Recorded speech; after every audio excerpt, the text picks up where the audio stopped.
আসসালামু আলাইকুম ভিউয়ার্স, কেমন আছেন আপনারা সবাই? আশা করি যে যেখানে আছেন ভালো আছেন। আজকে আপনাদের জন্য নতুন একটা রেসিপি নিয়ে আসছি। এই রেসিপিটা দেখলে আশা করি অন্য কিছু আর তরকারি লাগবে না আপনাদের খাওয়ার জন্য, এটা দিয়েই যথেষ্ট। প্রথমে প্যানে আমি এটার মধ্যে আগে থেকে কিছু মাছ রান্না করছিলাম, তো এর ঝোল রয়ে গেছে, এটার মধ্যেই রান্না করব। এই যে আমি কিছুটা পেঁয়াজ দিয়ে দিলাম প্যানে। আজকে বললাম না যে কি রান্না করব, আশা করি ভিডিওটা দেখলেই বুঝবেন। আর যারা যারা আমার ভিডিও পছন্দ করেন তারা বেশি বেশি শেয়ার দিবেন আপনাদের আইডিগুলোতে। এরপর যা করব, একটু প্যানে তেল দিয়ে দিব। কাজটা করতে হবে, এই যে পেঁয়াজগুলো দিয়ে দিছি, এই পেঁয়াজটা একটু ভাজা ভাজা হবে সেই পর্যন্ত অপেক্ষা করব। আপনাদের শুরু থেকে বলে রাখি, যারা আমাদের ভিডিও আমার ভিডিও রেসিপি আপনাদের যাদের ভালো লাগে তারা একটু বেশি বেশি শেয়ার দিবেন, এটা রিকোয়েস্ট আপনাদের কাছে। আপনারা একটু বেশি বেশি শেয়ার করেন। দেখেন মোটামুটি আমার পেঁয়াজটা ভাজা হয়ে গেছে। এর মধ্যে পেঁয়াজ যাতে পুড়ে না যায় সেজন্য সামান্য পানি দেব।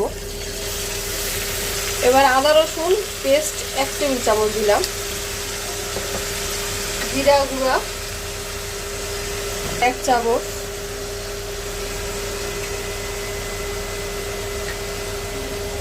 হলুদ গুঁড়া 1 টেবিল চামচ,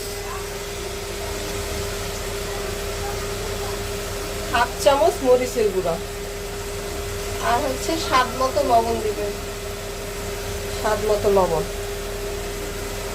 এগুলো সবকিছু দিয়ে এবার ভালোভাবে মশলাটাকে কষাবো। অলরেডি কিন্তু আমার মশলা কষানো হয়ে গেছে। এর মধ্যে আমি মাছের মাথা ঢেলে দিব। দেখুন, আপনারা চাইলে যে কোনো মাছের মাথা দিয়ে এই রান্নাটা করতে পারেন। আমি এই যে মাছটা নিলাম, মাথাটা দিয়ে ভালোভাবে নাড়াচাড়া করবো।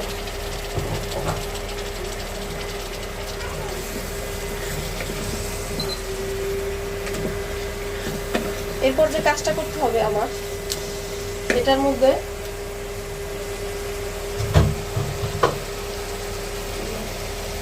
দেখেন আমি কিছু শাক নিয়েছি। দেখেন শাক নেওয়া হয়েছে, আপনারা চাইলে যে কোনো শাক দিয়ে এই রান্নাটা রান্না করতে পারেন। আমি এরপর এই শাকগুলো এটার মধ্যে ঢেলে দিব।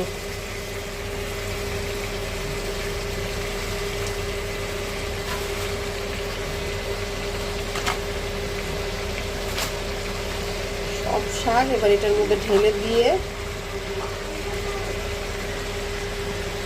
এবার নাড়াচাড়া করব।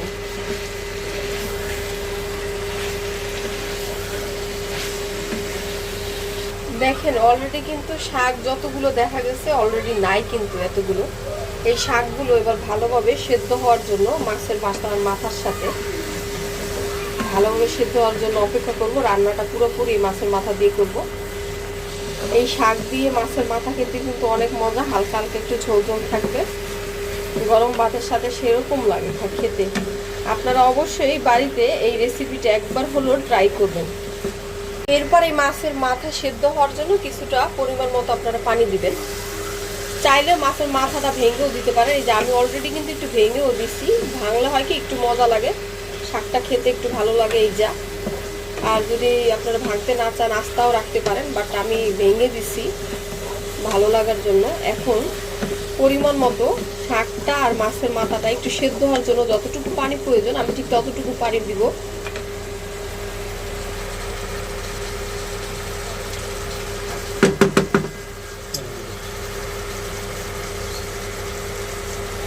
ততটুকু পানি দিব। এখন এবার পানি দিয়ে এটাকে সেদ্ধ হওয়ার জন্য আমি ঢেকে দিব যতক্ষণ না পর্যন্ত আমার এই মাছের মাথা, শাক দিয়ে মাছের মাথা এটা না রান্না হয় ততক্ষণ পর্যন্ত আমার রেসিপির সঙ্গে থাকবে। দেখুন অলরেডি কিন্তু আমার মাছ দিয়ে শাক কিন্তু রান্না করা হয়ে গেছে মাছের মাথা দিয়ে। এরকম আপনারা যদি বাসায় অবশ্যই ট্রাই করবেন এই রেসিপিটা তৈরি করার জন্য। গরম ভাতের সাথে খাবারটা জমে যাবে অনেক। এরকম রেসিপি সুন্দর সুন্দর যদি রেসিপি পেতে চান তাহলে বেশি বেশি আমার ভিডিওগুলোকে শেয়ার দিবেন। আজকের মতো রেসিপি এখানেই শেষ করছি। আপনারা সুস্থ থাকবেন, ভালো থাকবেন। আসসালামু আলাইকুম।